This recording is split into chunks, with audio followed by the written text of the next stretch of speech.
I'm Nancy J. with the Celebrity Spotlight on the perfect popcorn movie.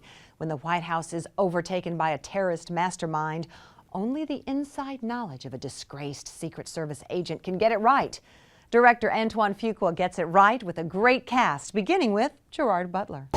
Playing this role, how did you prepare for it? I mean, I would think mentally too. You're storming into the White House and you're getting the bad guys, and physically, this was a pretty demanding role. Physically, it was demanding. So you get down the gym, you start pumping. Fortunately, you're inspired because your director is twice the size of you. He's Golden Gloves boxer, so you're like, oh God, if he's that tough, I got to start getting there. And a lot of our stunt team were SEALs, and Keith, our stunt coordinator, was a former Navy SEAL. And working closely with Secret Service, consultants, who are giving us ideas the whole time about how you approach this, what's going on, your philosophy, and then also what are they looking like when they're saying that? Because that's what I got, is that passion and that anger when they start talking about engaging the enemy. They get fired up.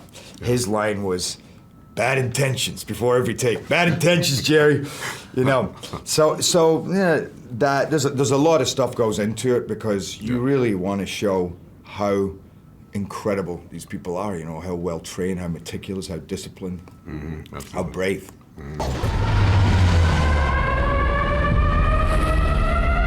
Sir, there's been an intrusion. Let's go, move. Get out of the way! Go back! Give me the Pentagon on the line now. Olympus is falling. Olympus is falling. Mr. Speaker, you are the acting president. I want to speak for the Russians, the Chinese, the British, and the French, in that order. If you attempt to retake this building, I will execute your commander-in-chief. Oh, my God. We have contact from inside the White House. Identify yourself. 309er. Jesus, Banning? Is this the same guy that was removed from the president's detail? He is ex-Special Forces. 40 commandos breached the gate, 28 are left. Can we trust him? With all due respect, I'm the best hope you've got. Let's talk a little bit about the president and kind of the things that you had to convey as commander-in-chief. Well, I had to be, the president is the man, the buck stops here, so, making the decisive decisions in these instances, but it's a lot of responsibility. Not as physical, though, right? As some of the other characters. Well, what's interesting about that, not as physical, we were getting the crap beat out of us in this movie, all the time. So we felt it was physical. Toward you, but could you respond to the crap every day.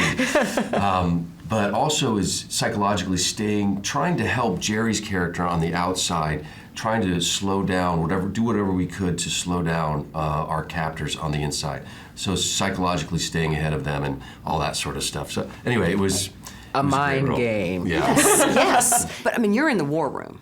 That's pretty intense too, because we got a lot of shots of just the whole scene, which was nice, and watching what was happening. So that's right, and I'm the voice for Jerry's character in that room. I'm his advocate. I'm the one who knows him, who believes in him, who knows what he's capable of, who knows his foibles and his strengths.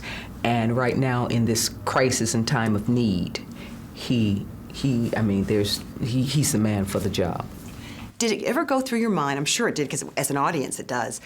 What would I do? Really and truly, if something like this happened, it's unthinkable. You'd hope that you have the poise and the experience to deal with it, because you're dealing with not only your family, but 300 million American citizens in the rest of the world. It all has consequences. But I think when, we as a country have shown whenever, we've had this, this challenge, or our backs against the wall, or there's a common foe or enemy, that we do bind together, and that's what makes you proud to be an American. Don't miss Olympus Has Fallen in your real-time theater.